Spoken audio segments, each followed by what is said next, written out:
Welcome to Archetypes and the Planets, where Jenny Montgomery and I, Bea Gonzalez, invite you to think metaphorically as we explore how we have collectively translated the map of the sky into our mythologies, religious systems, and personal psychology. So hello there, Jenny. Good morning, Bea. It's afternoon over here, but we appreciate it anyway. So we're going to talk about a subject I've actually done a couple of episodes on my other podcast, and that's individuation, which is really central to the whole Jungian story. It is the story, really. And the guy I always quote when it comes to this is my favorite Jungian, James Hollis, because he writes a lot about this. He has written 38 books. And I don't think there is a book that doesn't address this particular thing. And I just wanted to start off by reading a quote from him explaining what this means. First of all, he does call it the most compelling contribution that Jung made. And then he says this: Jungian psychology emphasizes individuation, which is about becoming your true self. This process often involves facing brutal truths and integrating different aspects of your psyche. It's not always a happy journey. It can be challenging and even painful sometimes, but it is significant. Individuation is a process of self-discovery and self-acceptance, where we align our lives with our inner values and true nature, leading to a sense of wholeness that transcends mere happiness. So I thought we'd start with just understanding what that means and then branch out. Does that definition capture your understanding? Yeah, I think that's important. I spoke to a couple of people when I was on vacation last week, and they said, tried to listen to your podcast, but I just can't understand it. I don't know what you're talking about. So it reminded me that we do need to go back to first principles and Yeah. definitions and just really get oriented, and that's beneficial for us too. Yeah, absolutely. Yeah, And the yeah, individuation is also a difficult concept because unfortunately, the words in the Jungian world really trip people up, and I can understand yeah, it. It resembles the word individualism a little bit too much. So people think, yeah, oh, it's a completely different narcissistic attempt to yeah. assert your individuality, but it actually isn't that. And one thing I've appreciated about Hollis when he takes this on is he keeps reminding you that it's a necessary thing to do, but it is painful. It's not something that you do Yeah. easily, and you're often forced by fate or others or whatever it is to make the changes that align more with your true self. And And it doesn't mean just pulling in and becoming self-obsessed or no, kind of self-focused. And I was looking at Eric Erickson's 8 stages of life, which is associated with the psychosocial crisis of generativity versus stagnation. So we'll begin to see in folks this age as we go to our class reunions and observe our peers. Okay, are people coming alive or are they beginning to stagnate? And there's even a somatic aspect to all of this. So, what is generativity? This is not just about our individual selves and self focus and our own watercolor paintings. Those are all great. But this has to do with a sort of productivity and also leadership that's connected to others. It's relational. So, that could be our parenting, that could be our mentoring, that could be laying down some of what we've learned or transferring skills. But the virtue that he associates with this time in life is care.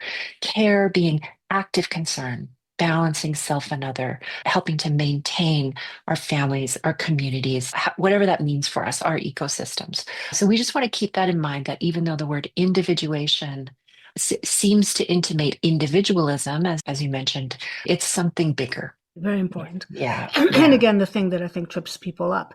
Do you agree with Hollis that this is really the most important and central core of Jung's work, really, when you're looking at even how Well, you work with it?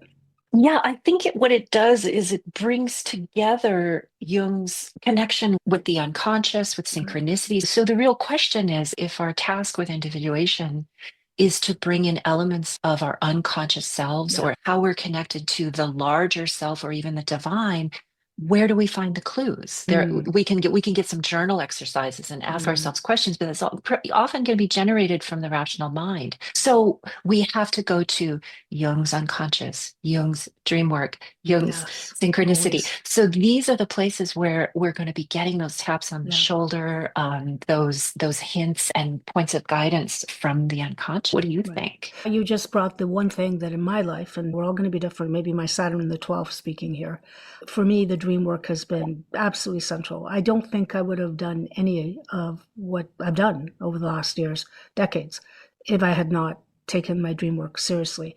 And even today, I cannot believe how important they are in terms of setting where I am and having me take in parts of myself that are very uncomfortable.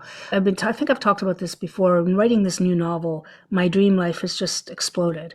And although all the dreams seem to relate to the writing of this novel, they're actually telling me that the writing of this novel is like a dream and that I'm trying to access parts of myself that are extremely uncomfortable. So, of course, beyond dream work, creative work can be very empowering and important in that way. But this is where I think the clues to the unconscious, what you just said, that is the most important thing. And so people will get different clues. You can even get clues from things that happen to you every day, by the way. And that for me, when I looked at why setting up Sophia cycles was so important to me, is I intuited that what was missing for me and for the world was a metaphorical approach to the world. In other words, that we can apprehend reality on two levels. We can apprehend it on the this is happening, the particle reality, this is happening, I can see it, I can touch it. But the wave reality is the metaphorical reality, which is more about, yes, it's happening, but there's a larger story. And so for me personally, the dreams have been central, the creative work has been central. And I'm at the point, and maybe this speaks to my age, where I can't even understand people not wanting to engage with this part of themselves. Now, I will also add that it has not been easy sometimes because it does reveal things I'd rather not have to face. It's a lot easier. But oh my God, does it ever enrich your understanding of not only yourself, but everybody really at the end of the day because you're connected? So that's the way I look at it. That yes, the most important thing you said, reading the signs. Okay, first of all, Jenny, we have to admit most people don't want to read the signs because they don't even believe signs exist. They are stuck in what I call the particle world, which says only that I can see and understand with a rational brain is going to be allowed in. Mm, And so we have yeah. even a problem in that most people don't even understand this second sight, this way of looking at the world. Yeah, I was very moved by Marion Woodman's writings when I started down this road many years ago. And I went back to look at some dream themes that she brings up in her books. Oh, The Alice Baker's Daughter, yeah. Addiction to Perfection, The Pregnant Virgin, and the kinds of dreams and when I brought these up at our Gratitude group last night, there were some echoes of, oh, yeah, I've had this kind of Yeah. dream. So I'm just going to quickly mention some dreams that Yeah. can come up regarding midlife, and these that don't have to necessarily be feminine dreams. But Woodman talks about a type of dream where, for example, a woman finds herself in a really beautiful, pristine, maybe like a white mansion, and in exploring this house, there's a door that goes down Mm. to a cold cellar, an underground room. And here we find an emaciated woman, like a Yes. prisoner, an old woman laying in rags. Sometimes it's an animal that we've forgotten to feed, a pet that is about on the verge of death. And so this is showing some feeling values or in vitality, creativity. It could be representing a number of things, but has to do with our depth. And I remember dreaming of a young woman that was in the bushes that was like nearly dead. And Wow. so we can look and see, okay, what is it that needs to be rehabilitated here? If it's an animal, it could be the instincts. A type of dream where in charge, and this can be a real tyrannical force for both men and women. But yeah, dreaming of being in a cold concrete block or an office, or there's some unseen force that's controlling everything. Woodman said that people came to her with Nazi dreams, with fascist concentration camp dreams, like weekly. Like, I remember there were a lot of dreams where I was going to be conscripted into the Chinese army, or the Mm. Nazis were controlling the area that I was in. And then I remember a dream where this Chinese officer came to me and he said, as I was being conscripted into the army, something, I'm going to get you out of here. And that was like such a great sign. And I Yeah. don't have those dreams anymore, but having to deal with a tyrannical animus or inner masculine in a patriarchal society that's rewarded us all of our lives for efficiency and Right. achievement and competitiveness, blah, blah, Right. blah, blah, blah, these values. Animal Dreams, a Right. whole book about the cat Yes. by Mary-Liz Everybody Weaver. loves that, right? So many cat dreams were reported last night. Yeah, interesting. And Yeah, that's the feminine in yeah, disguise. I was the going to say that feminine. all the dreams you mentioned, especially the one of the houses and opening the that door, that's Bluebeard. That's in our Yeah, fairy tales, fairy which is why tale. I think Bertrand France, who I highly recommend on that subject, wrote so much about it because he saw that was a collective issue that was coming up, and that these tales were actually marking the times when something was missing in the collective that we all had to capture or to recapture or to integrate.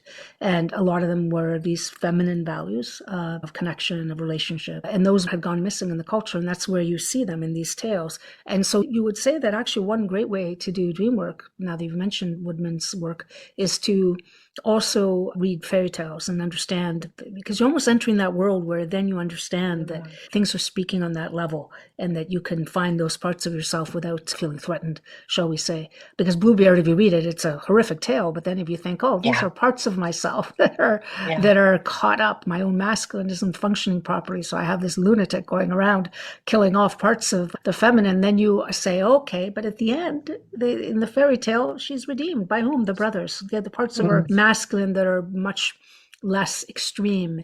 And yeah. when we did that fairy tale, by the way, just one thing you really want to do when you're doing dream work, we all commented on how ridiculous it was that she married someone with a blue beard. Wouldn't that be a sign that something is a bit off? And in dreams, that's the kind of thing that you're looking for. Does something have a blue beard? Does something just stick out in Mm, a way that shouldn't be? And that's giving you an entry point into what the subject is about, of the dream, that is. So yes, she was great. But can I add something on Woodman? One of the most powerful stories she told about herself, if I remember correctly, was her encounter with the Black Madonna in India. She was in her 40s. She had gone away to study. She was sick, and she would go down to her hotel feeling really sick and sit. And she called her this lovely older Indian woman would sit very close to her. And she was always mm, intrigued because it was a big bench, and she wondered why this woman would yeah. get close to her. But she thought, okay. And this would happen. This happened for about a week, and she got better.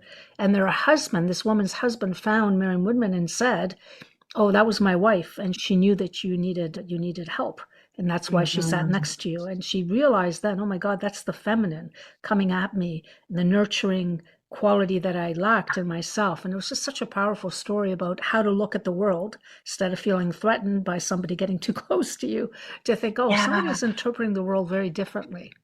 Mm. Yeah, beautiful. As a kid, I was really fascinated and horrified by the fairy tale of Rumpelstiltskin, Yeah, where there's this almost impossible task. yeah. She's locked up in a room and has to spin all the straw into gold. And it just shook me to the core, like how horrifying that scenario was, and the productivity, having to show up and meet the bar and get straight A's and blah blah blah. It's like, and this nasty little creature who's going to take her child, who's going to take away her innocence and generativity for the sake of this vicious marathon, productivity marathon. And but then she has to learn his name to break the spell. And I love that. It's like when you can name it, when you can point your finger and say, I know what you are, you Yes. can get out of the You complex. can get the Yeah. power. That's so interesting because that fairy tale speaks so well to the kind of pressures you probably felt as a young child in terms of having to perform academically, etc.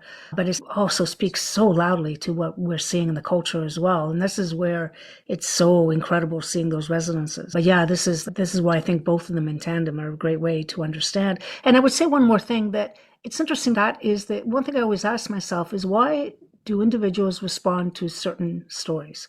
Why do? Because that, I think, is giving you a clue as well.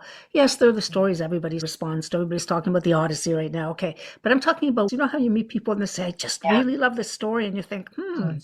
I don't resonate that much with that story. And I think it's giving us clues. So our observations of what is making a feeling connection to us. in a strong way. Yeah, it could even be part of our soul's code in the Yes. in the Yeah. sense of James Hillman's book by that name is that there are these foreshadowings in childhood of what our story is going to be. And certainly I've had to deal with big, hard multi-year projects. Yes. And so Most you did. Well, you yes. did write a PhD. That's about the biggest multi-year project. Yeah, and I'm And writing a book right now I've been working on for 8 years, and I've had to really dialogue with my animus throughout that time in dreams. And am I, do I have a power-driven, what Marion Woodman calls the ravaged animus, yes. that's whip cracking and critical and demanding this kind of factory level efficiency. It has a real death drive in it. Or am I that I can think of a lot of dream figures that have represented a creative, supportive animus during the course of this project. Supportive, an animus figure in the dream. Let me carry your bags to the airport. Let me show you a room where you can work. Right. It's a bridge between instinct and expression that Yes. helps the feminine to do its generative job. It's interesting. I've commented because I've done a lot of analyses of just read a lot of fiction in the last couple of years about this kind of new male that is showing up in, especially in books written by women, that is exactly what you say, supportive. It's strong but supportive. It's an energy that isn't trying to dampen your light, eclipse your light, just because we've gone through that. And I think that is showing you that the feminine has changed radically. And when the feminine changes, the masculine changes too. They're Yeah. tied as one. I do want to address one big issue with the Jung model. I think this emphasis on the 40 midlife period as the only period where individuation occurs is not something I resonate with. Now, I'm not even quite sure he believed that, but just in my own experience, my biggest change probably happened in my early. I think there are Mhm. changes that are going on all across life. They're different depending on what the issue that has come to the foreground is, but it's not, I don't think, limited. I think it's a mistake to tell a young person, no, you're not going through a process of radical change. Let me give the big example that you're a child and my children have had to go through and are going through, and that is the break from the parents, right? There is an important moment when the child must see themselves, and this is why they rebel, maybe in their teenage years, they get a little bit with us because it's like they need to put that distance. That's a really important moment. It might be actually one of the most important moments because 70%, according to Von Franz, of all the tales she analyzed dealt with this transition into adulthood. It's really the moment you say, no, I am not part of this unit only, I am an independent unit. So that is an individuation of its own. And let's face it, many don't make that transition and then they're battling it when they're in their 40s and 50s. And that actually means, and it's not clear cut. You can do it to a degree at that point, but then it keeps coming back. And in my own family, there was a belief that wasn't really addressed till midlife, and we were forced to by the fact that whatever your parents said and how they interpreted the world was law. And you sometimes go along with things your parents are loving and whatever, but then you realize this is an insane model when your view of the world is so divorced from their view of the world, even when it comes to personal relationships. So I think it's a process that is going on all the time. And there are bits to it, there's parts to it. It's not one integrated thing. Oh, I've done the individuation piece with my parents, we're Mm. done. It's coming back. And even after they're gone, you're still in a way having a conversation with whatever the issues that they brought to the table and you did have to deal with. And this is the whole question of how our ancestors are affecting us down the line, and how, this is why I love Aeschylus, that at some point somebody has to be Orestes in the Oresteia and say, no, I will stop being the person that is repeating these ridiculous family patterns that are so injurious to others. What do you think about that whole process, that idea that it's going on at all points? Oh, I would so agree. And one of my favorite books about individuation and folks in their 20s and 30s is called Quarter Life by Satya Oh, Doyle yes, I like her. Bhayak. Yeah, she's fantastic. And she is, I think, really emphasizing the fact that this is a critical time in our culture when we have to determine whether we're going for safety and security or meaning. It's a little harder to establish ourselves financially and Yeah. logistically. And so these are really tough choices. And I see my son, who's 17, he's starting to get acceptances from colleges. And I see him. It's like this would be the safe and secure path, but this is what I'm drawn to. And it's really hard as a parent to not exert some. I want control. I want to have I know. control over this choice. I really see that in myself. Yeah. And It is Yeah. hard. So that Oh. individuation, that's interesting. You've just brought on another piece of it that when a child or a partner or a very close friend, parent is individuating, they're actually affecting the other person's individuation path as well, because you will Mhm. have to relate to him in a different way. And you're doing Yeah. it the right way, and that they do have to make, even if they fall on their faces, and often they do, they still have to make their own choices. It's not up to you to decide what they think is safe, or you can have conversations, but at the end of the day, it is their path. But oh boy, is it difficult? That's the whole Parsifal story. You know how difficult it is for the Yeah. mother to let go, so she just dies. She's like, okay, I'm going to die. Parsifal leaves, I'm dead. I know. It's And how crazy. do we do it? Do we just hold our tongue? Sometimes I hold my tongue, and sometimes I say, I'm noticing a controlling part of me, and here's what that part is feeling and Yeah. sensing. But then I don't, yeah, it's hard. And then especially when we're going to be very financially involved, it's like, oh, but you've got the scholarship here, It's the other thing too. I Yeah. think, look, in life, everything is a bit of a balance between realities. So there are realities that are financial and you have to address them. And then also the respect for the opinion of the other, but they do have to be balanced. We can't just be setting a path. A child could set an insane path that drags you. In fact, that happened in my own family that can drag the parents down. It happened in my father's case. No, I agree with you. It's a fine balance, but I think at the end of the day, you're learning as you go along. That one of the things about being a parent that has been so obvious to me is that it is a day-to-day kind of swerving and going back. And I think what you're doing though is really good. And this is what I did with my kids, and I still do with my kids, which is I identified that this fear is coming up from within, and I'm going to address it now. I don't know if it's even entirely reasonable, but I will at least articulate it. So it's not done in a way that is 100% controlling, and you will do this. But also, I think it's fair to say that some issues do have to be raised, and it's okay. That's part of what parenting is. It's playing Saturn sometimes, and creating the bounded kingdom, so Mm, that, but then not keeping it so rigid that the child can't leave it and explore. So it's a yeah. balancing act. It always is. But I think And with this issue, it's always Satya, done. yeah, and Satya writes some beautiful stuff in her book about, she gives us several case studies, I think four, of young people who have really planted their feet either, too far in the spectrum or the binary of security versus meaning, and lives that are very out of balance as a Right. result. And so she does show this kind of integration of, yeah, we have to deal with the Saturnian values of how we can actually function and be in a position to contribute in our society, as well as a Jupiterian model of being able to reach out and to live a life that's infused with meaning. And I think you may not get it right in your 20s. I found the 20s personally very difficult. It may Yeah. be revisit, and you will revisit this throughout life because, again, different issues will come up. They're just, life does this. But, and this is why I think it is a lifelong process. Now, how can we, do you think, use the chart, to the natal chart and the transits, because the chart isn't a static thing in that it's constantly evolving through the transits, progressions, etc. How do you see that yourself? And then maybe we'll talk about that. Yeah, this is such an important question. There are some sort of simplistic models, Jungian models of what the chart is. Everything above the horizon is conscious, and everything Yeah. below the horizon is unconscious. And it really isn't that simple. We're seeing it everywhere. But the core premise would be that if individuation isn't about, it's not self-improvement, it's not becoming some idealized version of ourselves or picking one archetype, or it's really about wholeness, and it's also feeling into the telos of our Mm. lives. Or we could look at the book The Soul's Code to think about that. There's a sort of an arching narrative, or there's some repeating questions that are going to come up again and again that are reflected in the natal chart. So if the natal chart is the map of the, say, the prima materia, this is Mhm. the raw stuff that we have to work with, then time and the continuing movement of the planets into transits that everybody goes through. These are the rites of passage. These are the developmental milestones, 7, 14, 21, Saturn return. They're baked in to the human life cycle. And then we also are going to have, all of us, big outer planet transit to the Yeah. moon, big outer planet transit to the ascendant. So it's going to be a little bit something we go through collectively.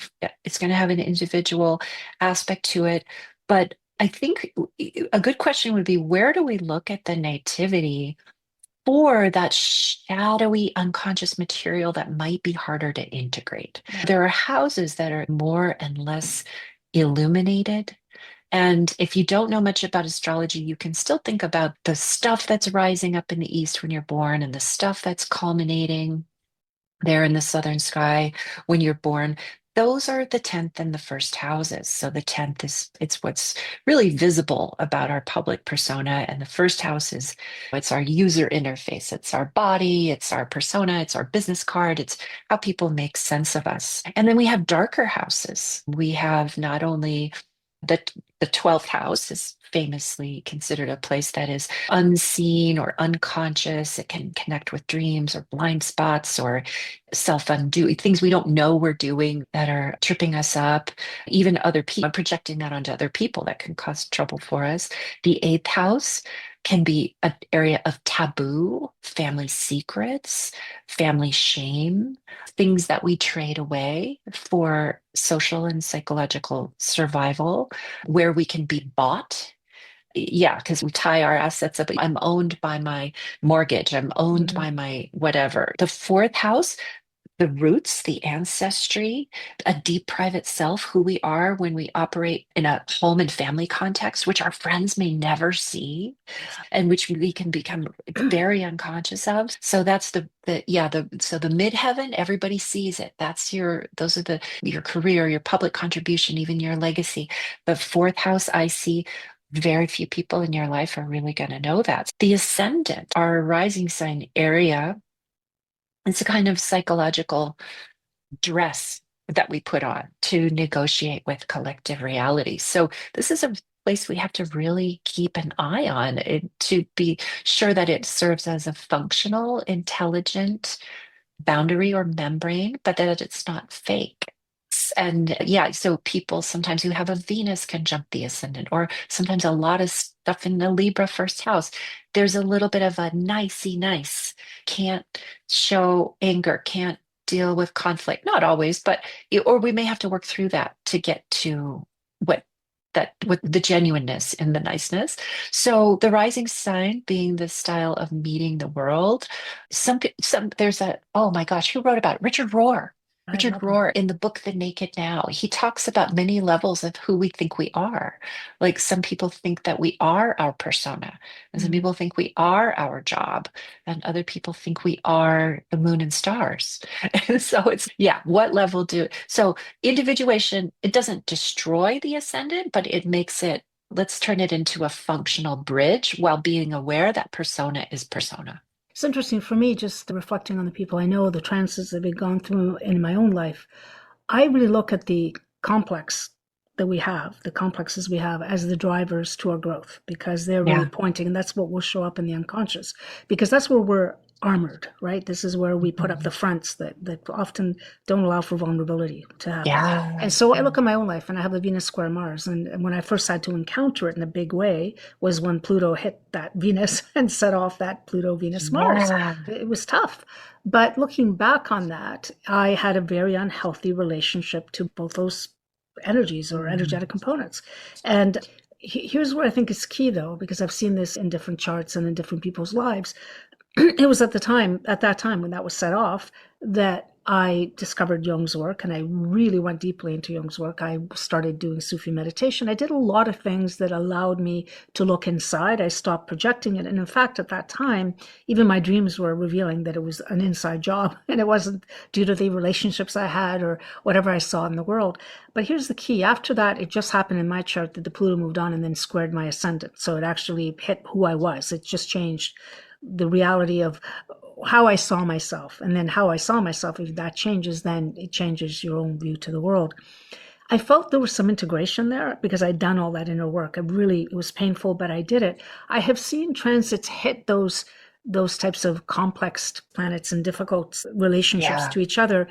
And during that time, the person either has events happen to them or they take on a different persona that allows them to maybe handle that differently. There has to be some part of you has to be working with this. It has to be conscious. So this is the conscious part of relating to the unconscious. It's not just about doing the fishing. Once you've fished, you do really have to have a deep conversation, a deep relationship to that material so that some integration can happen. And I'm not saying it fully ever happens. That Venus square Mars is always in the background and pops up in different different ways. Most especially, most of my novels that I've published are Venus being in the ninth house are about that issue.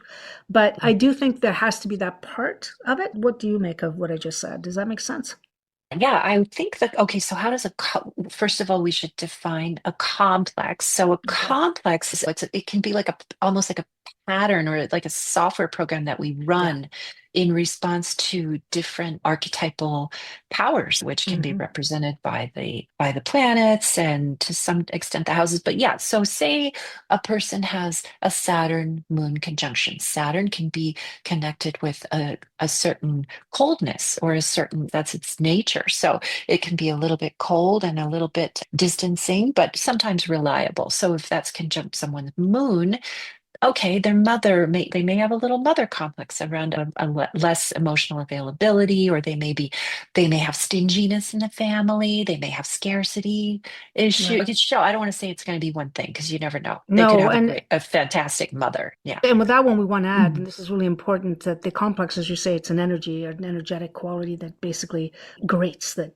pushes you Yeah. and functions unconsciously. But that's a great example you chose. But we have to remember the mother is also the mother complex. And that seems very, Yeah. very Yeah. Yeah. complicated, but actually that is where it's about safety. So the mother complex is where we refuse, like Frodo at the beginning in The Lord of the Rings, that Mhm. bounded kingdom and go Yeah. into a space that feels really unsafe. So I find if you have that Saturn moon connection, it's not only about the personal mother, it could have been related to the personal mother, but it could also have been related to the way you greeted the world from the beginning. And it makes you feel less secure within that. And so there is a resistance to leaving the kingdom and Yeah. staying, and job Oh, maybe limit there you, can or be, yeah, relationships. there Yeah. can be rigidity. There can be Yes. habits that controlling, sometimes stingy, or some weird, irrational or exaggerated Yeah. views around resources.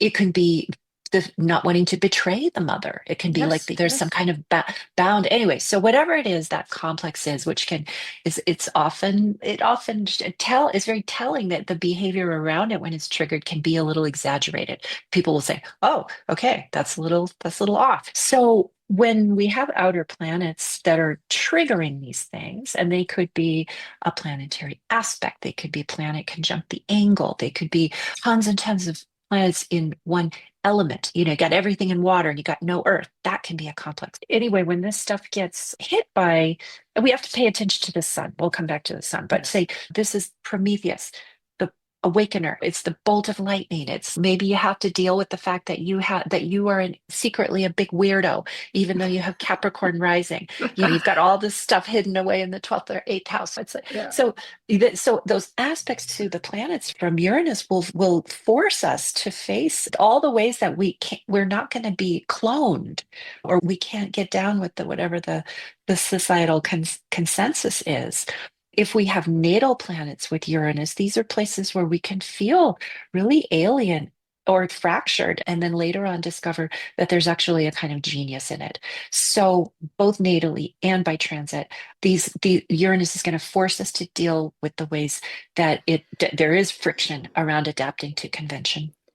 Can I add, you just mentioned something so important that we might miss if we don't say it. You were mentioned Mm, the word genius, which is associated mm, with Uranus, but we should emphasize that any of this individuation path, the individuation mm. path itself, does allow your genius to come through. It's painful, Yeah, but often we repress, and so we project it onto artists, or I don't know, yeah. politicians, or whatever you decide is the thing. But actually, you Mhm. shouldn't look at that, because I think that can tell you a lot about what part of yourself you're afraid to live out. And that is often where your genius does lie. And I'm Yeah. thinking the word genius is the thing that is totally yourself, like that makes Mhm. you Yeah. above anything else. So yeah, just wanted to add Yeah, that. we can even relate that to the Arabic word jinn, and we can relate Yes, it to the Greek concept of the daimon, or daimon. Yeah. some type of almost like it can be a protective mentoring, or yeah, almost like tutorial spirit that's like, hey, you're here to do this. Get with it. Look over here. I just sometimes I find fiction can speak to this so well. Just as a thing that I was just thinking about, Philip Pullman's The Golden Compass. One of the striking things about the world he created is a young person has a daimon, which is an animal spirit, and the Mhm. whole premise of that novel is that some kids are having that daimon killed, split. And what was interesting about it is he positions it so that animal changes as the child develops, and it is at adolescence that this becomes a really big deal. That break, that first Saturn at 14 break with the parents. And I thought that was such a genius way to explain what happens when you are Fantastic. disconnected from the essence of who you are. It is such a brilliant conceptualization, which I think a fiction writer can often do better, frankly, than any mind of talking. And that's how you feel when you're not connected to those parts of yourself that are in exile. And Yeah. exile can be those planets that literally are in exile. They just are not Hmm. connected, or they're in very tough configurations with outer planets or with malefics or whatever it is, right? There is Yeah. something Yeah. about that, but at the same time, they are the drivers. They're the things that actually lead us home in a weird way, because as we know, trines and sextiles are lovely, but they don't push. They don't push you and put your feet on the fire. And I think that is an important thing to also to say, because I think there's so much fear around transits that are activating these points or difficult transits. And sometimes it is only in retrospect that we recognize that, oh my God, I needed this, even though it was terrible at the Yeah. time. And so that's the other thing to put in there. Yeah, Pluto. People are quite afraid of Pluto. When it comes to transit, it's a very slow, Yeah. thoroughgoing planet. It takes 248 years to circle the entire chart. So we only get a little pie slice of intense Pluto excavation in our chart. And so these aspects, transiting aspects, can really turn our planets inside out and reveal where we need to let go of control, or the terror of unveiling what this genius may actually be. It can really force us to confront some taboos that we've inherited. And Yeah.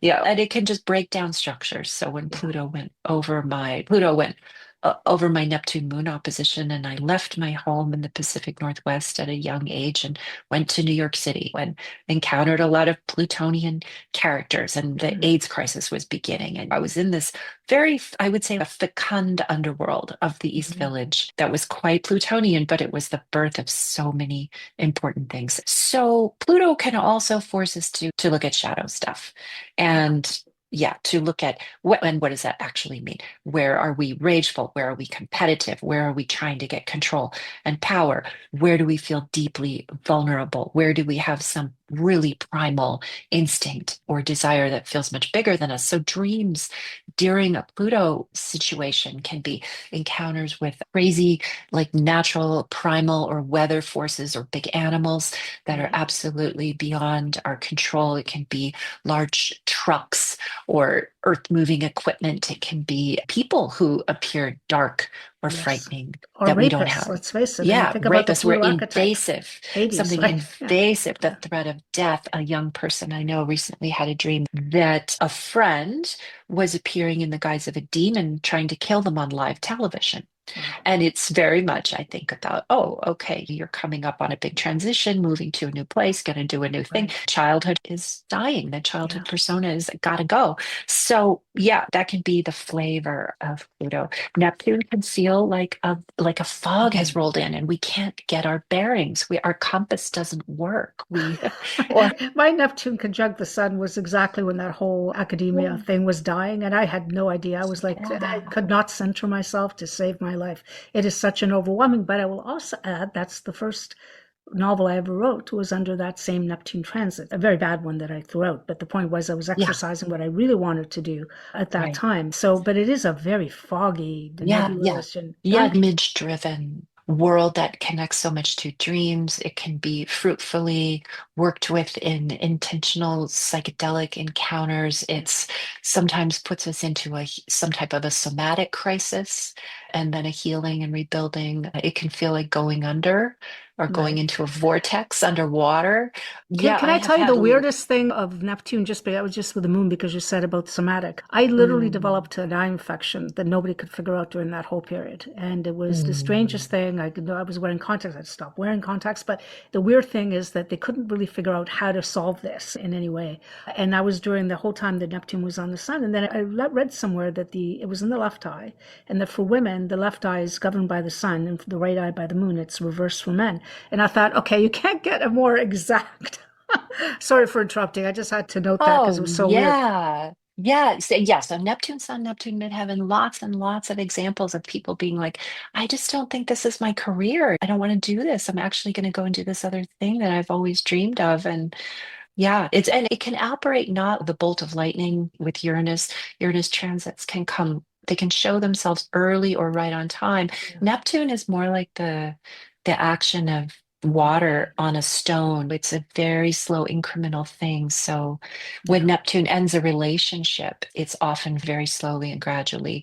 And then there's one little feather that gets dropped, and then That's it. that's it. Yeah, The that's it. divorce papers are filed. People You say, know? how? That seems sudden. It's like, no, it's been going on for a Yeah. long time. Yes, Yeah. it's really interesting that way. And that's actually getting familiar with the archetypal energies these planets represent is actually really powerful. I can see why Jung used birth charts to give them information because they do tell you where more or less the person is encountering an obstacle, but at the same time the obstacle is the way, right? So it's okay, we've now reached there. I think one of the things that is important is to not concretize things, so that what you said before, Pluto's coming and then you start getting all afraid and, oh my lord, what does this mean? And I see this a lot in people, that they start very literally interpreting and projecting as to, because often what appears is very dramatic in a very different way from anything you could ever conceptualize. Sometimes it's Oh, extremely internal as a journey. You just, I had yeah. this a couple years ago, you just disconnect from things that you were connected to before.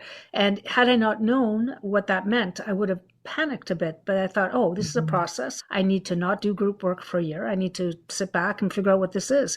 And it was a different kind of feeling for me, but it was very necessary for me to get back into it. And I might have Yeah. not gotten back into it, but I didn't panic. And Edward Edinger in his book, I love it when he says that the Tibetan Book of the Dead, there is a line which is, do not succumb to panic. And I think that is something that you as a counselor, which is what an astrologer is at the end of the day, can assure someone in the middle of a Pluto transit, hey, listen, A, this has an end date. It's not forever.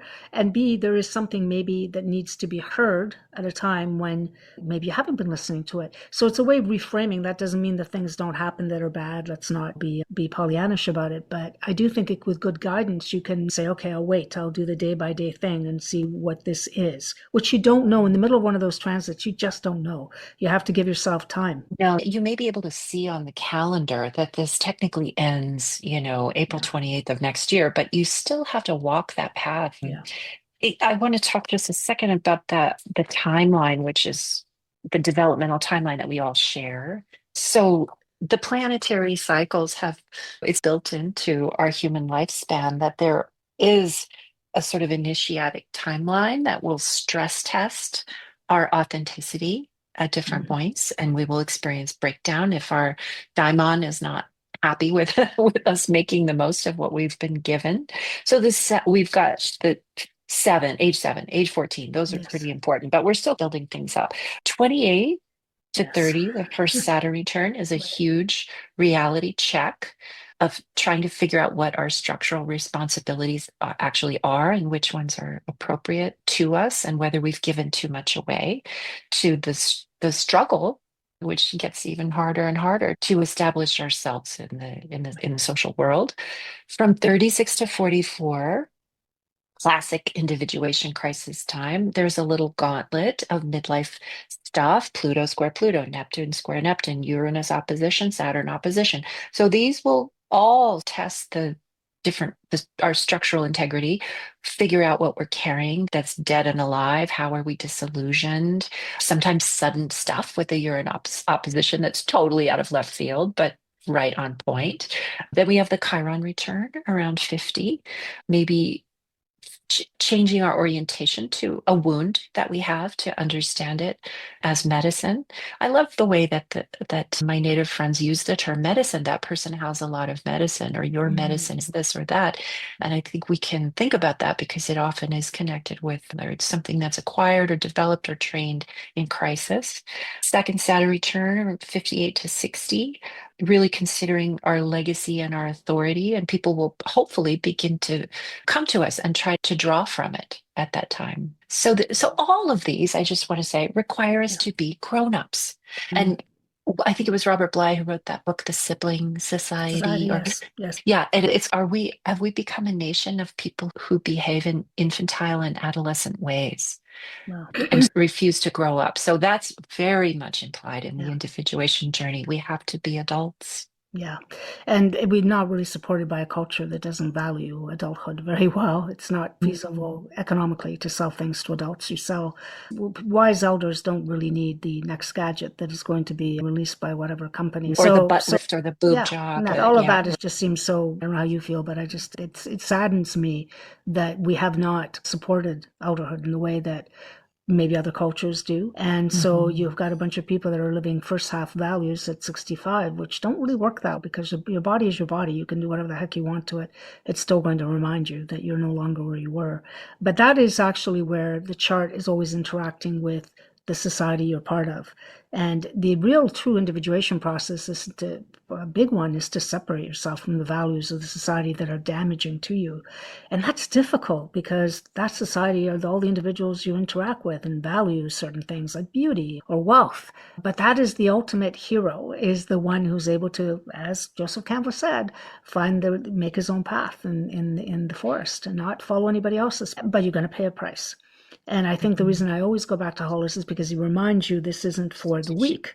But to me, that makes it even more powerful and more necessary to do. And all, as you say, at all these stages of life, you're going to be given a different, shall we say, a different task, like in a fairy tale.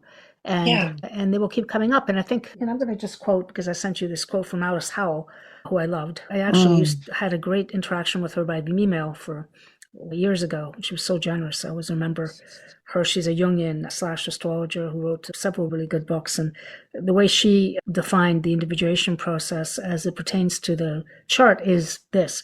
For me, the chart serves one purpose above all. It is the map of the individuation process. It is there as our guide in times of perplexity. Consistently, it will mirror to us what the lesson might be or may become if we do not seek to learn it.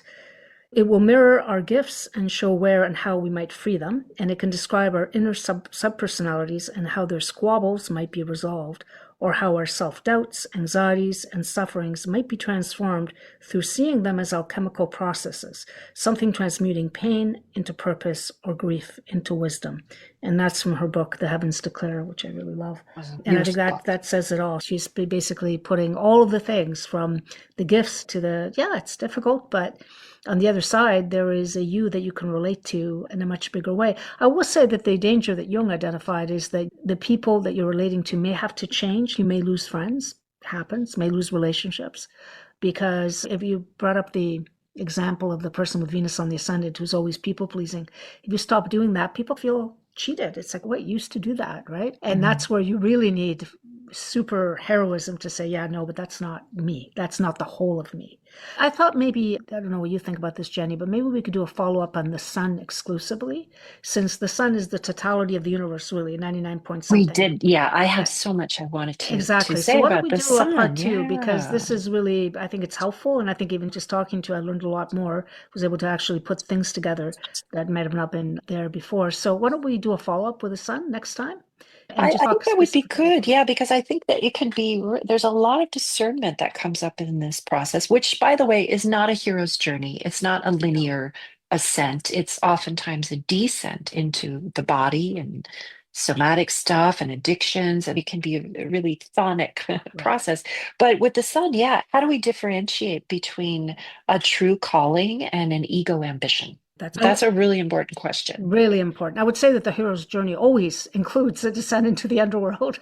I'm just thinking of Odysseus. I think but I haven't seen the film, but if they skip that part of it, they've skipped a very important part of the whole Oh, journey. there's some very important stuff there with the underworld. Yeah, yeah, Yes, okay. I think, yeah. yeah, I don't think there's any heroic journey that doesn't include. But yeah, I think for Woodman, it's like there's something about the feminine individuation process that Right. it's, yeah, it's not like there's a great prize to be won. Or, I Oh, mean, no. and even Odysseus, he's pretty, he's in real, we should have an episode talk Another about one, yeah, because I the think that one movie. is also interpreted archetypally. That is not what people are saying, in my view. There are many ways to Mm, interpret a story, but I would say that the feminine journey and the masculine journey might be the same, in that both of us have to do both. I mean, both of us, mhm. both male and female, have to do both. It's you're not, you know how Jung talks But about here's the how, imbalance. Here's the yeah. imbalance. we're not living in a I matriarchy. agree. We're living in a toxic patriarchy. I And agree. that's influencing men and women in different ways, For but sure. it changes the balance of what we have to reclaim, what we're going down to Yeah, I excavate agree.